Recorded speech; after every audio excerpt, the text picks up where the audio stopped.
Chers amis, bonsoir. Je suis très heureux de participer à cette conférence. Je viens d'entendre encore une attaque contre les juristes. Et les Allemands disaient « Juristen, böse Christen ». Les juristes, c'est de mauvais chrétiens. Mais cela, évidemment, ça nous ramène au Moyen-Âge. Et nous sommes maintenant, évidemment, en pleine modernité. Il faut espérer qu'elle va dans le sens le meilleur, pas seulement le fait des droits de l'homme, du droit humanitaire, mais aussi que tous les problèmes qui avaient été mis de côté par les organisations de l'ONU doivent être remis sur le tablier. Bon, alors je me suis permis de m'absenter tout à l'heure. J'ai raté quelques interventions. J'ai eu honte, mais je devais partir pour parler avec mes amis. Alors, j'ai dû faire rapidement une petite intervention pour ne pas fatiguer.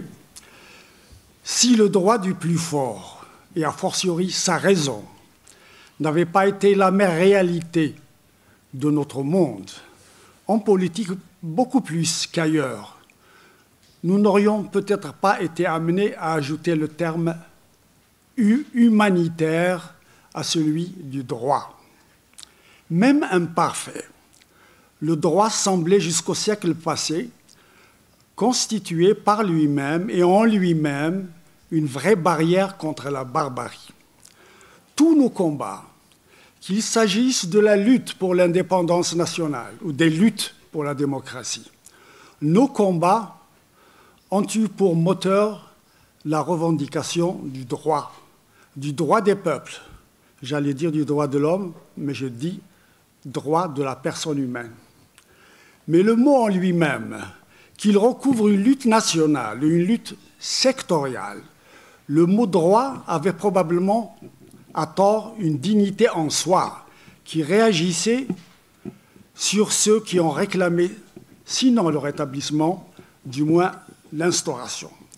Mon propos n'est pas de développer une réflexion sur le droit, mais ma modeste expérience de militant pour l'indépendance nationale, puis celle de militant pour la démocratie, m'ont enseigné un certain nombre de choses que j'aimerais partager avec vous. Face aux puissances coloniales et à leur complicité, ni le droit international, ni le droit international humanitaire ne pouvaient être respectés et mis en œuvre. En Algérie,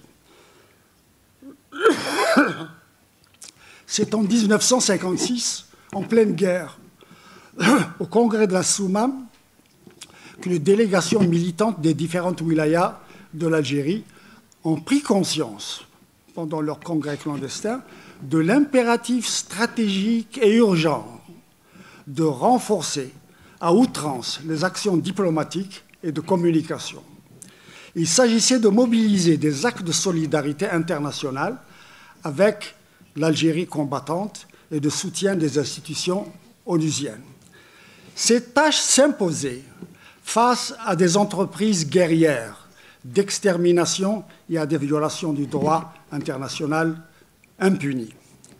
Le peuple algérien, comme d'autres, n'avait pas oublié l'impact gigantesque exercé par la conférence de Bandung sur l'accélération des phénomènes de décolonisation.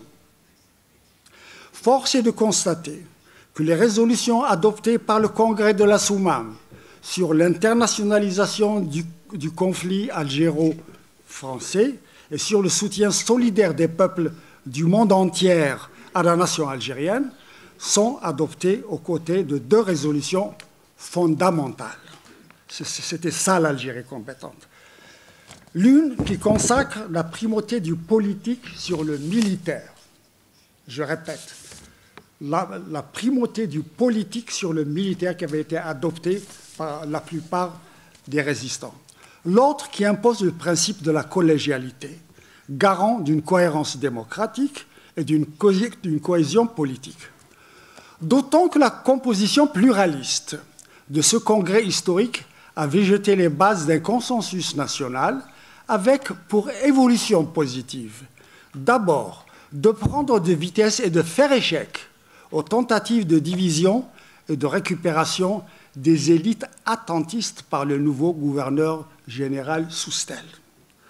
Plus importante et décisive, cette ébauche de consensus allait mettre en branle une dynamique révolutionnaire, au sens politique, au sens démocratique, au sens rationnel et réaliste, pour ne pas dire pragmatique, et non pas au sens de slogans populistes. Elle prépara la renaissance de la Daoula, de l'État, grâce à la légitimation populaire du gouvernement provisoire de la révolution algérienne, le GPRA.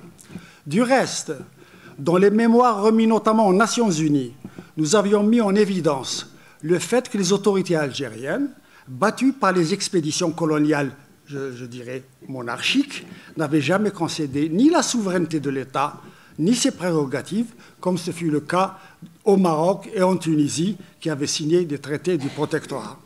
Quant à la souveraineté de l'État algérien, elle n'avait pas disparu, n'en déplaise aux droits impérialistes imposés à l'humanité. Elle s'est réfugiée dans le peuple algérien. Et chaque fois qu'il pouvait aller aux urnes depuis la fin de la Première Guerre mondiale, se prononcer clairement pour la liberté et l'indépendance de son pays, défiant fraude et répression sauvage. Le GPRA a symbolisé le respect des droits humains et du droit humanitaire, en dépit de l'état de guerre. C'est le premier et dernier gouvernement algérien pluraliste et démocratique. Il ne cessait de rappeler à l'état-major, à l'ordre, l'état-major des frontières, qui était au Maroc et en Tunisie, pour condamner les violations des droits humains et dénoncer avec fermeté les liquidations sans justice et les emprisonnements arbitraires parmi les compatriotes commis sur les sols marocains et tunisiens. Par ailleurs, à propos du sort des prisonniers français pendant la guerre, le GPRA s'est opposé fermement à ce qu'ils soient abattus. C'était pour lui une manière d'être humaniste d'abord, et en plus de jouer le jeu de la légalité internationale et d'asseoir le prestige de la Révolution en faisant respecter les normes du droit international humanitaire, alors que l'armée coloniale, qui se targuait de comportements civilisés, continuait à défier la communauté internationale en poursuivant la stratégie des crimes de guerre et des crimes contre l'humanité. Une fois l'indépendance proclamée, toutes les stratégies qui avaient contribué à la victoire de la révolution algérienne contre le colonialisme ont été détournées de leur but initial, qui était la liberté pour la souveraineté du peuple, pour en définitive devenir les instruments d'un régime de domination impitoyable. La solidarité internationale avec l'Algérie combattante est devenue complicité internationale avec le régime.